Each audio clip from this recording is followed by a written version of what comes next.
Pemirsa, tindak kekerasan kerap dipilih untuk menyelesaikan masalah utang piutang. Bukannya masalah terselesaikan, buntut dari penagihan utang justru bertambah runyam, nyawa pun jadi taruhan.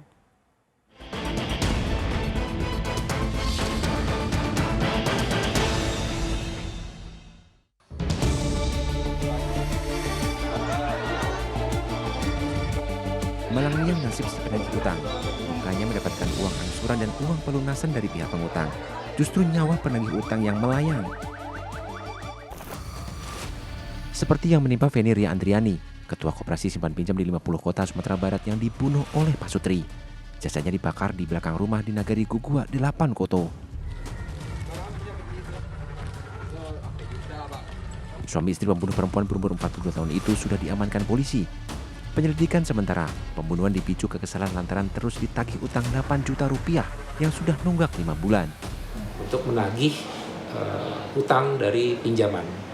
Ya, kemudian karena ada ketersinggungan bahasa yang disampaikan oleh korban, sehingga terjadilah cekcok dan akhirnya terjadi pemukulan. Nasib naas juga menimpa pegawai Koperasi Simpan Pinjam bernama Anton Eka Saputra di Palembang, Sumatera Selatan. Sempat dinyatakan hilang sejak 8 Juni 2024. Jasad Anton justru ditemukan di cor semen di dalam toko pakaian.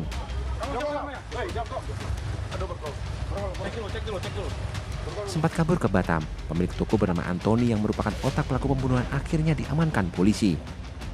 Saat menghabisi korban, tersangka dibantu 2 karyawan. Salah satunya sudah diringkus terlebih dahulu di Batam, Kepulauan Riau. Sedangkan satu tersangka lain akhirnya menyerahkan diri ke Polsek Sukarami pada 10 Juli 2024. Hasil penyelidikan sementara, korban dibunuh lantaran Antoni kesal ditagih bayar utang sebesar 10 juta rupiah. Merebaknya fenomena perilaku pihak pengutang lebih galak dibanding dengan si pemberi utang. Disinyalir sebagai bentuk perilaku melindungi diri karena terancam.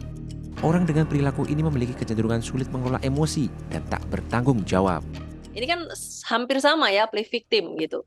Mereka mungkin sebenarnya berada di posisi yang salah, tapi kemudian mereka jadi lebih galak gitu ya. Jadi seolah-olah kemudian yang bersalah adalah orang lain, padahal sebenarnya mereka yang bersalah gitu. Untuk supaya mereka bisa lebih menguasai situasi, kemudian mereka menampilkan situasi yang lebih galak dulu. Nah, ini kembali lagi kepada profil psikologis sekali lagi ya. Namun tindakan agresif seseorang ketika ditagih utang itu bukan begitu saja muncul, melainkan bisa dipicu akumulasi dari kekesalan yang lama dipendam.